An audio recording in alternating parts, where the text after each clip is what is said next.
A esta hora te conectas a una sola radio.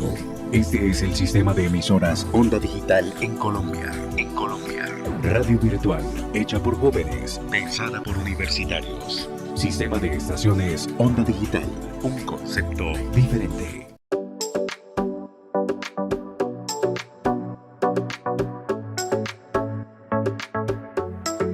Bienvenidos a la quinta temporada de Rompecabezas, una serie podcast en temas de salud mental de la Universidad Cooperativa de Colombia.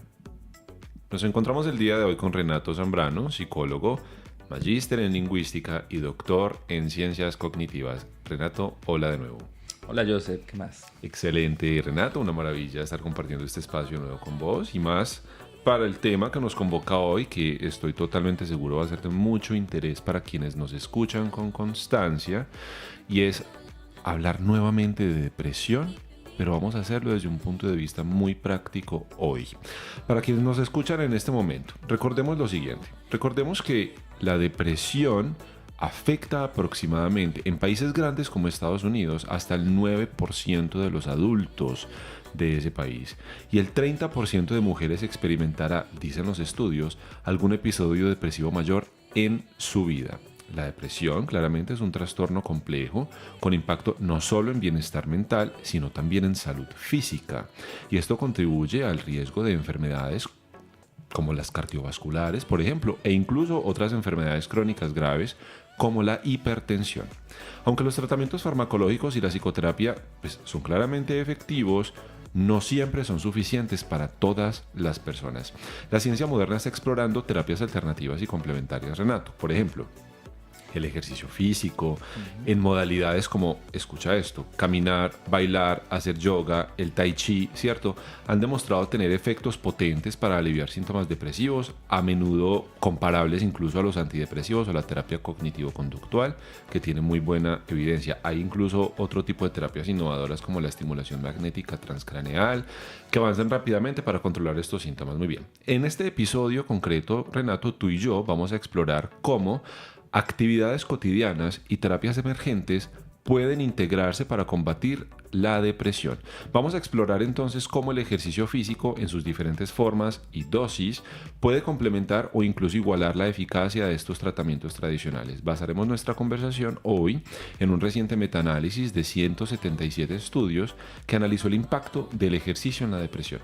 Entonces hablemos de lo siguiente, Renato, porque tenemos las siguientes preguntas. Cuéntanos, ¿qué importancia tiene la depresión como problema de salud global? Mira, la depresión en el mundo es una de las causas incluso de discapacidad laboral.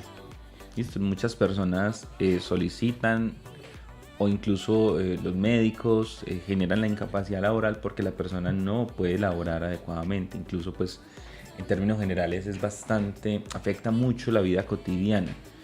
Y ahorita vamos a unas cifras muy importantes.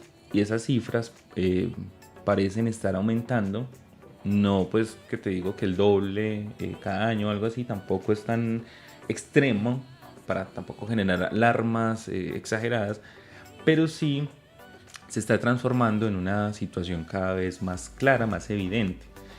En estudiantes universitarios, incluso en estudios que se han hecho a nivel mundial, incluso al interior de nuestra universidad, tenemos estudios de salud mental en toda la universidad, en todas las sedes, y hemos encontrado 20%, más de 20% de los estudiantes con alteraciones en depresión, pero con dificultades.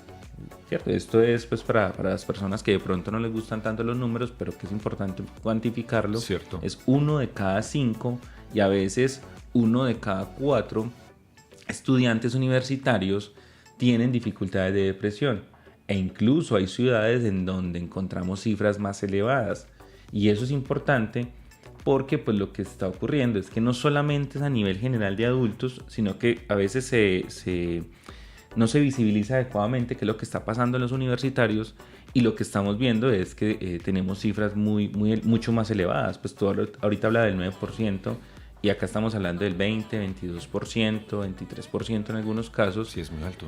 Y eso es pues, básicamente el doble, a veces hasta el triple de lo que ocurre en la población de adultos en general.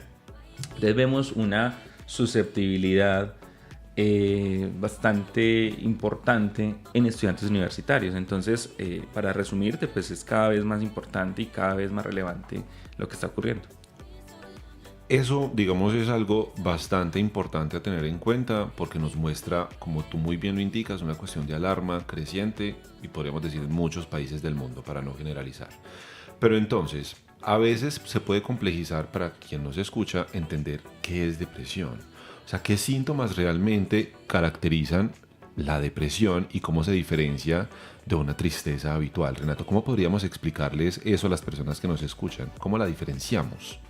Bueno, primero, pues que no es tristeza, ¿cierto? Eso es importante. La tristeza es un estado emocional, es un estado más básico que nos ocurre cuando algo no está, digamos, acorde como a nuestro sistema, cuando algo no nos agrada. Podemos llegar a generar lo que entendemos como tristeza, que es una disminución de nuestra actividad física, lo que llamamos arousal técnicamente, Sí. Asociado a esa valoración de desagrado de un estímulo, ¿cierto? No nos gusta. Entonces eso sería como más la tristeza, es mucho más básico. Luego, la depresión, para diferenciar de la tristeza, ya involucra algunos elementos de tristeza, pero tiene que ver ya con un estado de ánimo ya sí decaído, pero no es... Ya es un asunto, por ejemplo, de no tener esperanzas. ¿Listo? De ver las cosas negativamente todo el tiempo. Como en una visión de túnel. También, sí. Pero mira que cambia mucho porque, listo, me pasó algo, bueno, no me gustó, tengo un decaimiento, pero no necesariamente estoy viendo que las cosas ya no van a ser buenas. Entonces ya por un lado está eso, por otro lado hay otras características que llamamos síntomas, pero ya pues allí empezamos a ver otras cosas. Por ejemplo, personas que no sienten gusto, no les interesa hacer cosas. Entonces cuando se empiezan a combinar, ya empezamos a ver ya características de depresión. Luego podemos ver aspectos del sueño, alteraciones al dormir, ya sea el insomnio o ya sea la somnolencia. ¿Listo? Que eso es uno de los temas más importantes para entender también la depresión. Cambios de la alimentación a veces también. Sí, extremos. Poca comida, comer mucho. Y otras características también, pues como sentirse cansado, sentirse con poca energía, dificultades para concentrarse. Todo ese tipo de elementos también están allí. E incluso tener ideas de morirse. Entonces, todas estas condiciones ya pues deben ser también diagnosticadas por un profesional, una persona experta en salud mental, como un psicólogo clínico o un psiquiatra, o personas pues que estén en este campo directamente. Eso en general. Y no es que las tenga que presentar todos esos síntomas juntos, sino que hay variaciones de ellos. Hay personas que de pronto tienen poco interés, tienen problemas del estado del ánimo, muy cansados, pero no tienen problemas de sueño. Otras personas tendrán más dificultades de sueño, pero más problemas en el apetito. Entonces mira que se van configurando eso. Y por otro lado es que la depresión también, pues de hecho lo llamamos trastornos depresivos, porque hay otras características. Para mencionarte, pues está lo que llamamos distimia, que es un trastorno depresivo que es persistente, que no es tan intenso como los otros, pues como el que acabé de mencionar, pero que es por mucho tiempo. Prolongado. Sí, incluso pues 6 meses, 1 año, 2 años, 3 años, 4 años, con esas características, sin tantos síntomas, pero sí muy alargado. Pero también está, por ejemplo, el trastorno disfórico premenstrual, solamente para personas menstruantes, y que esto lo que hace es que está asociado, ¿cierto?, a unas modificaciones en el estado del ánimo derivadas con el ciclo menstrual. Entonces, claro, hay más cosas, el consumo de alcohol, etcétera, y todo esto hace parte pues de lo que entendemos como depresión, y por eso es tan importante diferenciarla de la tristeza. No, y es importante invitar a las personas que cuando sientan tristeza, pues listo, manifiesten que tienen tristeza, pero decir tengo depresión, me siento deprimido, ya es, digamos, es incorrecto y a veces se puede prestar para malentendidos. Muy bien, entonces ya con este contexto que tú nos estás dando y con estos signos de alerta o señales de alerta que deberíamos considerar para diferenciar la tristeza habitual de la depresión, hablemos entonces del estudio que mencionamos al inicio de este programa, Renato. Básicamente este estudio reciente que relaciona la actividad física con reducción de síntomas de depresión. En este estudio, ¿qué modalidades de ejercicio mostraron mayor efectividad para tratar la depresión? Es decir, ¿el ejercicio realmente puede ser tan efectivo como la psicoterapia o la medicación para tratar la depresión? En términos generales, la respuesta es que sí. Y de hecho, pues fue un estudio reciente, se prepublicó el año pasado. Se llamó Running for Depression, era como corriendo para la depresión. De hecho, señalando la importancia de la actividad física, porque lo que hicieron fue que realizaron muchos estudios, incluso pues ya desde hace muchos años, pero ya consolidaron esa información. Entonces lo que se encuentra en este estudio es que en particular las modalidades de ejercicio, en general algunas tienen más efecto que otras para la disminución de síntomas depresivos. La que más apareció, la más fuerte, fue el baile, ¿cierto? La danza. Y eso es muy importante porque uno no la ve venir. Uno no dice, bueno, pero pues está bien, pero no tan efectivo. Resulta que sí, está muy efectiva, pero tampoco es como asumirlo, como entonces voy a bailar y ya. No es irse a bailar y ya, ¿cierto? Hay que tener claridad de cuáles son las actividades. Y en particular sí se ha venido encontrando esto. La más estudiada y la que está teniendo más efectos es el tipo de baile que combina con mucha actividad aeróbica, que es la que se llama HIIT, H-I-I-T, que es un entrenamiento de alta intensidad por intervalos, en donde lo que se hace es que se controla muy bien la actividad física con unas explosiones de actividad física muy rápido por unos pocos minutos, luego se disminuye y luego se vuelve y se carga. Entonces esto podrá 10, 15, 20 minutos, no es necesario que sea tampoco tan extenso como una rutina de aeróbicos de 1 hora, no es necesario ese tipo de asuntos, pero es porque está direccionado a ello. ¿Listo? Muy bien, entonces casi que ahí tendríamos el movimiento muy importante y muy transversal en estas actividades. ¿Hablaron de algún género musical en específico, Renato, que las personas deberían investigar, o es más el movimiento llevado por intervalos aeróbicos? Parece ser más el movimiento. Ahorita se utiliza mucho con música electrónica, pero es porque a la gente le gusta la electrónica. Pero no parece ser importante el género. Lo que parece ser importante es el tipo de movimiento que se establece allí. Perfecto, entonces, a ver, siguiendo tú y yo bajo esta línea, además del ejercicio físico, de la actividad y el movimiento, ¿qué otras cuestiones cotidianas pueden ayudar a mejorar el estado de ánimo según las investigaciones recientes? O sea, ¿existen diferencias en la efectividad de estas actividades según la edad, el género? ¿Qué podríamos decir frente a eso? Mira, en general no se ha controlado tanto esa otra información, no se ha analizado pues con tanto detalle, pero pues sí aparecen diferentes estrategias como hacer yoga, también aparece allí, pues no, incluso tú podrías decir, bueno, es justo como lo contrario al HIIT. Porque no tiene tanto movimiento, se supone en un principio, ¿cierto? O digamos que el movimiento es más pausado, es más tranquilo, no es de esa intensidad del HIIT. Exacto. ¿Listo? Entonces por eso también es importante entender el yoga, tiene una efectividad similar a unos fármacos en particular, como la sertralina, la fluoxetina, y esto aparece en este estudio pues para quien lo quiera consultar. Y obviamente pues también hay otras actividades como el tai chi, que son también como rutinas específicas pues más de tipo artes marciales y que hacen parte pues como de estos elementos que tienen efectividad. Caminar, trotar también, exacto, es muy importante. De hecho pues se compara mucho, se comparan entre sí. Sin embargo pues no sobra decir pues que si bien esto es importante, sigue teniendo mucho más efecto en la terapia psicológica, en particular lo que llamamos terapia cognitiva. También hay que pues revisar, luego hablaremos en un programa acerca de esas modalidades de psicoterapia. Sin embargo, eso es importante resaltarlo porque no todas tienen el mismo efecto. Se ha visto que el baile, ¿cierto? Sí, tiene muy alto efecto. Y luego estaría, en términos generales, la psicoterapia, más actividad aeróbica. Listo, esa combinación es mucho más ganadora que todas las anteriores que venimos hablando. Pero no quiere decir que el otro no funcione, porque puede ser para grupos específicos. Claro, tú no le puedes poner un HIIT a una persona ya muy mayor, porque incluso hay actividades que pueden afectar las articulaciones. Cierto. No porque las dañe, sino porque se genera un esfuerzo mucho mayor. Entonces allí sí es importante hacer como esos controles. Renato, y entonces, ¿cómo las nuevas terapias, como la estimulación magnética transcraneal, por ejemplo, complementarían las actividades cotidianas en el manejo de la depresión? ¿Cómo funciona? Bueno, en general lo que funciona o lo que se ve con estas nuevas terapias adicionales de estimulación transcraneal, estimulación eléctrica y estimulación magnética, que son modalidades diferentes, es que permiten formas un poco más pasivas.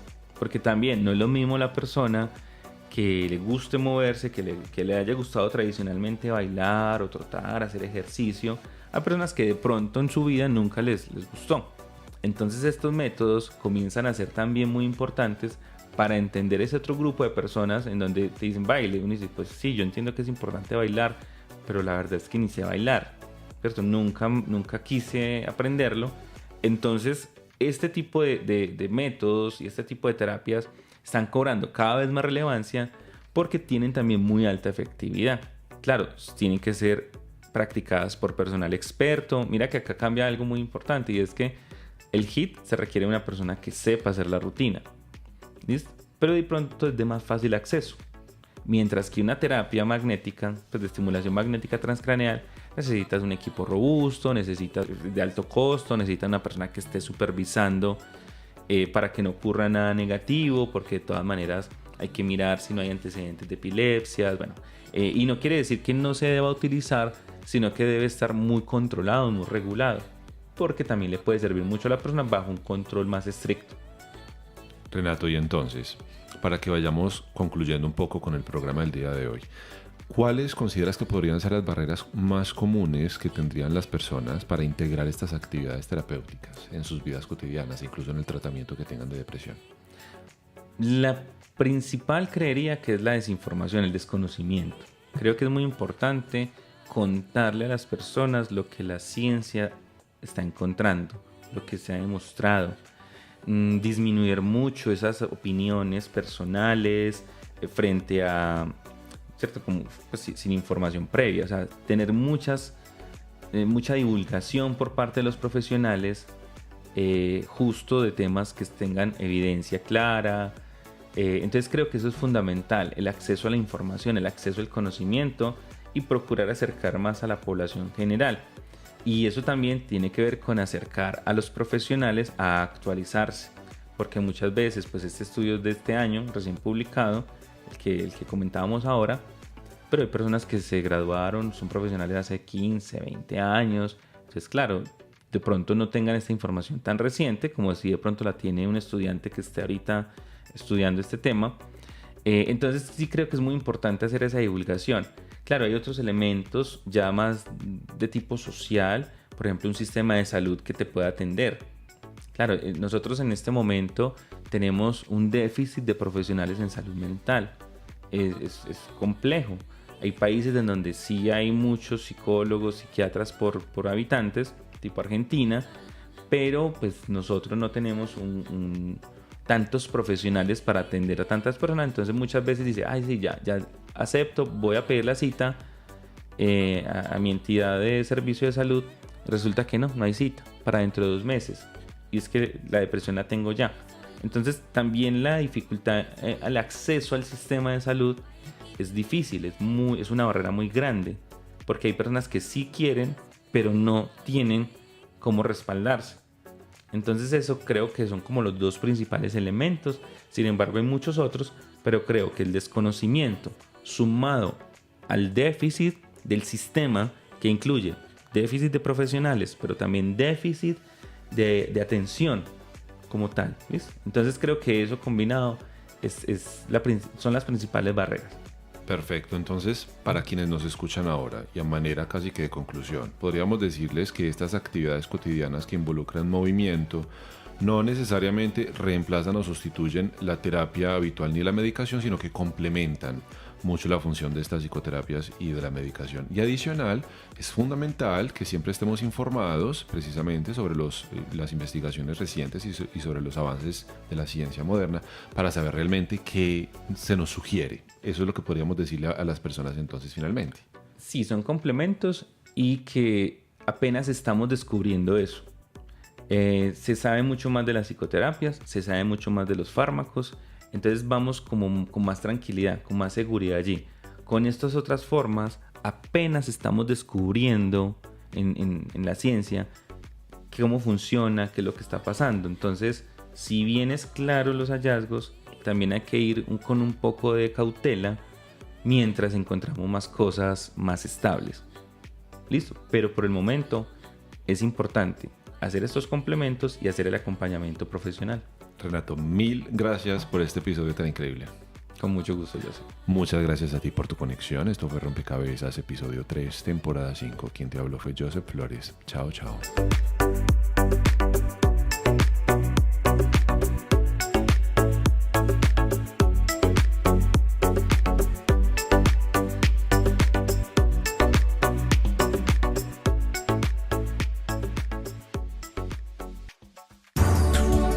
A esta hora te conectas a una sola radio. Este es el sistema de emisoras Onda Digital en Colombia. Radio virtual, hecha por jóvenes, pensada por universitarios. Sistema de estaciones Onda Digital, un concepto diferente. A esta hora te conectas a una sola radio. Este es el sistema de emisoras Onda Digital en Colombia. Radio virtual, hecha por jóvenes, pensada por universitarios. Sistema de estaciones Onda Digital, un concepto diferente.